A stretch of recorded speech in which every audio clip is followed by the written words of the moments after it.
Hello students.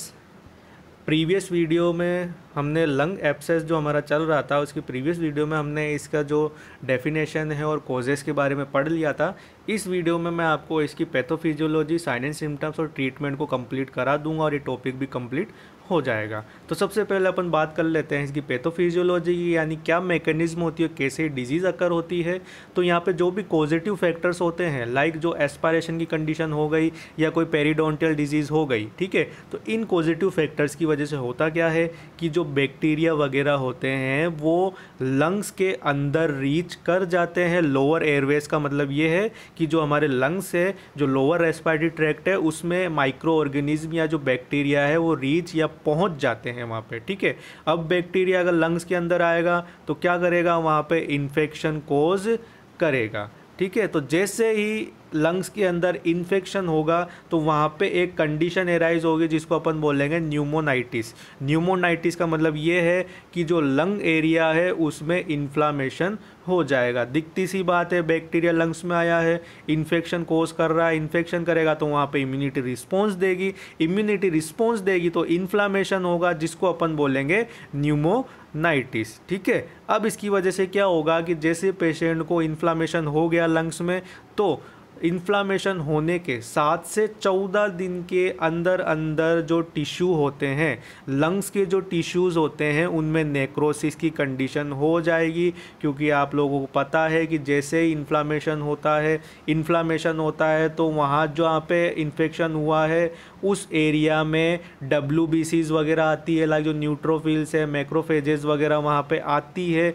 उसके बाद वो बैक्टीरिया या जो माइक्रो ऑर्गेनिज्म उसको किल करने का काम करती है। तो इस प्रोसेस के अंदर जो आसपास के टिश्यू होते हैं, यानी उस एरिया के आसपास के जो टिश्यू होते हैं उनमें नेक्रोसिस हो जाता है, ठीक है। तो जैसा मैंने आपको बताया, इन्फेक्शन हुआ, इन्फ्लामेशन हुआ, इन्फ्लामेशन के बाद क्या हुआ, 7 से 14 दिन के अंदर वहाँ का जो टिश्यू होंगे, लंग टिश्यू जहाँ पे इन्फेक्शन हुआ है, उनमें नेक्रोसिस होने लग जाएगा। और वहाँ पे नेक्रोसिस के साथ साथ एब्सेस भी फॉर्म हो जाएगा, यानी कि वहाँ पे पस का कलेक्शन भी हो जाएगा, जिस कंडीशन को अपन बोलेंगे लंग्स एब्सेस। तो सिंपल सी इसकी पैथोफिजियोलॉजी है, बैक्टीरिया लंग किसी भी रीज़न से जो है लंग्स में एंटर कर रहा है, इन्फेक्शन कोज कर रहा है, इन्फेक्शन की वजह से वहाँ पे न्यूमोनाइटिस हो रहा है, यानी इन्फ्लामेशन हो रहा है लंग्स में।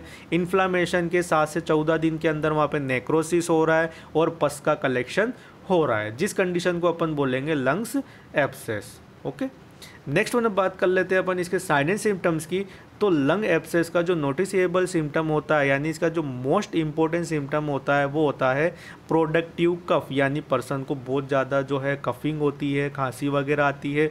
और जो जब वो भी खांसी करता है यानी खांसता है तो उसमें जो कंटेंट बाहर आते हैं, यानी जो सीक्रेशन वगैरह बाहर आते हैं, वो जनरली ब्लडी होते हैं, यानी उसमें सीक्रेशंस में ब्लड प्रेजेंट रहता है और पस भी प्रेजेंट रह सकती है, ठीक है।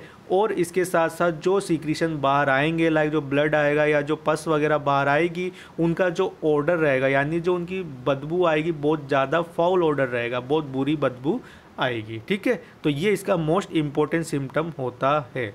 नेक्स्ट वन, इसके बाद इसमें कुछ अदर सिम्टम भी देखने को मिल सकते हैं, लाइक पर्सन की जो ब्रीथ रहेगी बैड रहेगी, यानी कि पर्सन की जो सांसें रहेगी उसमें बहुत बुरी बदबू आएगी, जिसके लिए एक टर्म भी यूज़ होता है हेलिटोसिस। हेलिटोसिस का मतलब होता है bad breath, okay. Next one, यहाँ पे पेशेंट को फीवर भी रह सकता है और हाई फीवर भी रह सकता है। क्यों? क्योंकि यहाँ पे इन्फेक्शन है, इन्फ्लामेशन है, तो फीवर रहेगा। नेक्स्ट वन, यहाँ पे पेशेंट को चेस्ट पेन भी हो सकता है, क्योंकि अगर लंग्स डैमेज हो गए हैं तो पेशेंट को सांस लेने में भी दिक्कत होगी, जिस वजह से चेस्ट पेन एराइज हो सकता है। फिर नेक्स्ट वन, यहाँ पे डिस्निया कंडीशन हो सकती है, यानी डिस्निया का मतलब है ब्रीथिंग डिफ़िकल्टी। ब्रीथिंग डिफ़िकल्टी क्यों होगी? क्योंकि जो लंग टिश्यू है वो डैमेज हो रखे हैं, डैमेज होंगे तो क्या होगा, लंग्स में अगर डैमेज होने की वजह से बॉडी में ऑक्सीजन की डिमांड इंक्रीज़ हो जाएगी, क्योंकि लंग्स नॉर्मली अपना काम नहीं कर रहे हैं तो बॉडी में क्या हो रहा है, ऑक्सीजन की डिमांड बढ़ रही है। तो बॉडी क्या करेगी, उस ऑक्सीजन डिमांड को पूरा करने के लिए रेस्पिरेटरी रेट को बढ़ा देगी। रेस्पिरेटरी रेट बढ़ेगी तो पर्सन जल्दी जल्दी सांस लेगा, तो पर्सन को सांस लेने में दिक्कत होगी, जिस कंडीशन को अपन बोलेंगे डिस्निया, ओके। इसके अलावा पेशेंट में नाइट स्वेट्स भी हो सकती है, यानी रात को उसको बहुत ज़्यादा पसीना भी आ सकता है। नेक्स्ट वन यहाँ पे जो है पेशेंट को फैटिगनेस और वेट लॉस की कंडीशन देखने को मिल सकती है। तो यहाँ पे वेट लॉस कैसे होगा लंग एब्सेस की कंडीशन में, तो इसके पीछे ये रीज़न रहता है कि जब पर्सन को सांस लेने में दिक्कत होती है, यानी बॉडी को ऑक्सीजन नहीं मिल रही है, तो ऐसी कंडीशन में बॉडी क्या करेगी, बॉडी को ज़्यादा काम करना पड़ेगा पूरी बॉडी में ऑक्सीजन को सर्कुलेट करने के लिए। ठीक है, यानी कि हमारी बॉडी क्या करेगी, ऑक्सीजन की डिमांड को पूरा करने के लिए ज़्यादा वर्क करेगी। ज़्यादा वर्क करेगी तो उसको एनर्जी की ज़रूरत भी ज़्यादा पड़ेगी। अगर एनर्जी ज़्यादा ज़रूरत पड़ेगी तो पेशेंट को एनर्जी के उस हिसाब से न्यूट्रिशन भी लेना पड़ेगा। ठीक है, तो अगर पेशेंट न्यूट्रिशन उस हिसाब से नहीं लेगा तो उसमें वेट लॉस भी हो सकता है। नेक्स्ट वन यहाँ पे पेशेंट को वेट लॉस होगा तो फैटिगनेस भी रहेगी, यानी थकान रहेगी। नेक्स्ट वन यहाँ पे पेशेंट को हेडेक भी रह सकता है। हेडेक क्यों होगा कि अगर ब्रेन में प्रॉपरली ऑक्सीजन नहीं मिल रही है तो ब्रेन की जो मसल्स होगी उनको जो है मतलब डैमेज होने के चांस रहेंगे और हेडेक की कंडीशन रह सकती है। नेक्स्ट वन यहाँ पे साइनोसिस भी हो सकता है। साइनोसिस का मतलब होता है कि जो स्किन होती है वो नीली पड़ जाती है, ब्लूइश डिस्कलरेशन ऑफ स्किन। तो दिखती सी बात है, अगर ऑक्सीजन की कमी होगी बॉडी में तो साइनोसिस डेवलप होगा। ठीक है, तो ये बात हो गई इसके साइन एंड सिम्टम्स की। नेक्स्ट वन अब बात करें इसकी डायग्नोसिस की, तो यहाँ पे पेशेंट का हिस्ट्री कलेक्शन करेंगे, फिजिकल एग्जामिनेशन करेंगे। इसके अलावा जो इसका मेन डायग्नोसिस है वो है स्पूटम एनालिसिस। स्पूटम एनालिसिस क्यों करते हैं, माइक्रो ऑर्गेनिज्म का पता लगाने के लिए। तो स्पूटम एनालिसिस में कल्चर करेंगे और पता लगाएंगे कौन सा बैक्टीरिया ने इन्फेक्शन कोज किया है। इसके अलावा एक्सरे और सीटी स्कैन जो इमेजिंग टेक्निक्स है इनका यूज़ कर सकते हैं। किस लिए करेंगे, लंग्स का विजुअलाइजेशन करने के लिए, लंग्स में ये देखने के लिए कि एब्सेस कितना फॉर्म हो रखा है, कहाँ का डैमेज हो रखा है। ठीक है, इसके अलावा ब्रोंकोस्कोपी भी कर सकते हैं। ब्रोंकोस्कोपी का मतलब होता है visualisation of lower respiratory tract, यानी जो लंग्स है उनके विजुअलाइजेशन को क्या बोलते हैं, ब्रोंकोस्कोपी। इसमें क्या करते हैं, एक ट्यूब जो है लंग्स के अंदर इंसर्ट कराई जाती है ट्रेकिया के थ्रू, जिसमें एक कैमरा और एक लाइट लगी हुई होती है। उसके द्वारा जो है अंदर का जो भी एरिया है, अंदर की जो भी कंडीशन है, उसको डॉक्टर बाहर एक मॉनिटर पे देखता रहता है। तो उससे भी जो है ये पता चल जाता है कि अंदर कहाँ का एब्सेस फॉर्म हो रखा है, कहाँ का डैमेज हो रखा है। नेक्स्ट वन यहाँ पे जो डायग्नोसिस है, ब्लड टेस्ट भी कर सकते हैं, बट यूजुअली ये जो टेस्ट है वो नहीं किया जाता है, बहुत कम किया जाता है। ओके, ये बात हो गई इसके डायग्नोसिस की। नेक्स्ट अब अपन आ जाते हैं इसके ट्रीटमेंट पे। तो यहाँ पे जो लंग एब्सेस का ट्रीटमेंट होता है इसमें कुछ कॉम्बिनेशन में थेरेपीज दी जाती है, लाइक एंटीबायोटिक्स ड्रग्स हो गई, ऑक्सीजन थेरेपी हो गई एंड सर्जरी हो गई। तो इनको कॉम्बिनेशन में यूज़ किया जाता है लंग एब्सेस को ट्रीट करने के लिए।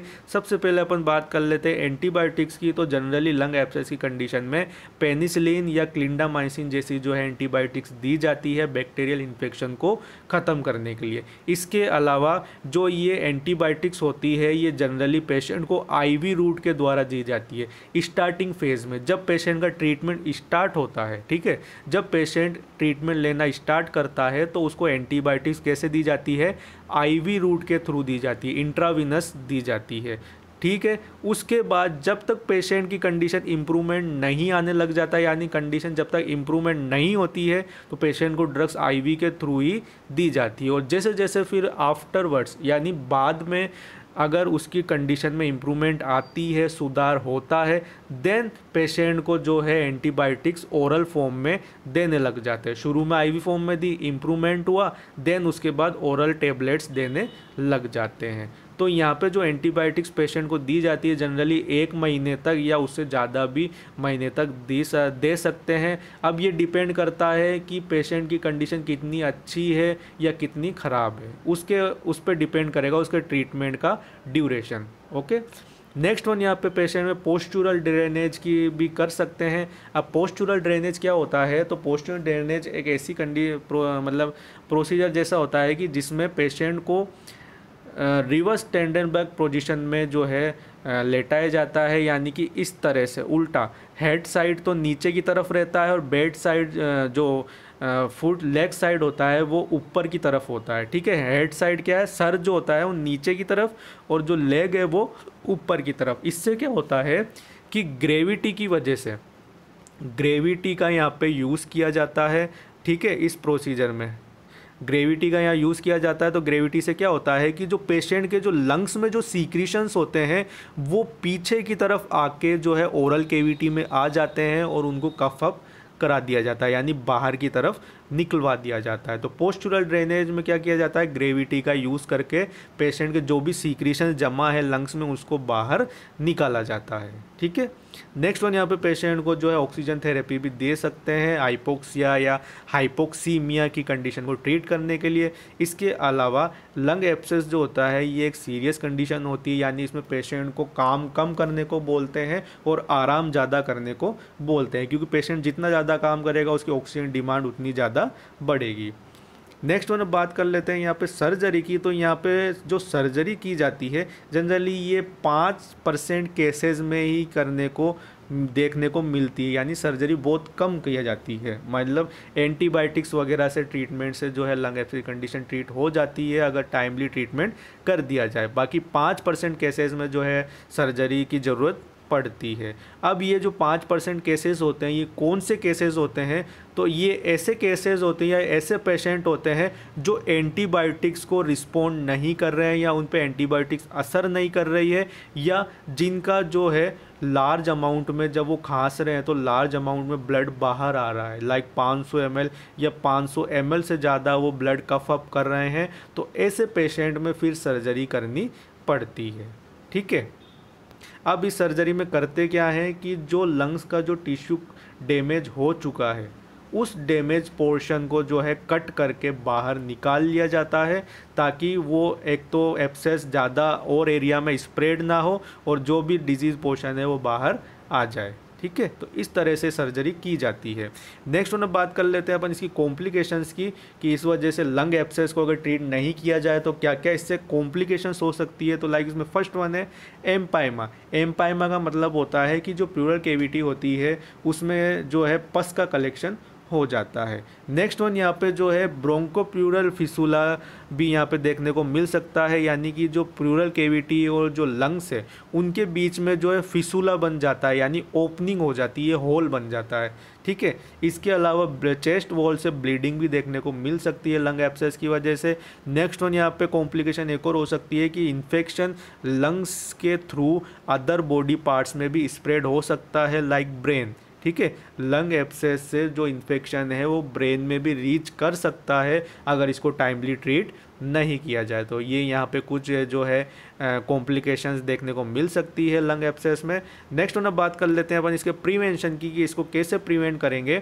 तो यहाँ पे जो भी सीक्रीशंस हो रहे हैं, लाइक अगर कोई पेशेंट एनेस्थीसिया वाला है, सीजर्स वाला है या बेहोश है, तो उनमें अगर सीक्रीशंस आ रहे हैं बाहर तो उनको सक्शन करना ज़रूरी है। अगर उनको सक्शन कर लेंगे तो एस्पायरेशन का खतरा नहीं होगा। नेक्स्ट वन यहाँ पे पेशेंट को फिजियोथेरेपी के लिए बोल सकते हैं, चेस्ट फिजियोथेरेपी। लाइक पेशेंट को बोलेंगे कि आप कफिंग एक्सरसाइज करो या डीप ब्रीथिंग एक्सरसाइज करो। इससे क्या होगा कि जो भी सीक्रीशंस होंगे वो बाहर आएंगे, और डीप ब्रीथिंग एक्सरसाइज करेगा तो उसको गहरी सांसें लेगा तो ऑक्सीजन भी ज़्यादा मिलेगी। तो पेशेंट को ऐसी चेस्ट फिजियोथेरेपी के बारे में बताना है। नेक्स्ट वन यहाँ पे पेशेंट को बोलना है कि आप ज़्यादा से ज़्यादा फ्लूइड इनटेक लो, यानी ज़्यादा से ज़्यादा पानी वगैरह जूस वगैरह पियो। इससे क्या होगा कि जो सीक्रीशंस जमा है लंग्स में या जो अपर रेस्पिरेटरी ट्रैक्ट में है तो वो क्या हो जाएंगे, लूज़ हो जाएंगे और ईजीली बाहर आ जाएंगे। नेक्स्ट वन यहाँ पे पेशेंट को जो है क्वाइट और रेस्टफुल एनवायरनमेंट प्रोवाइड करवाना है।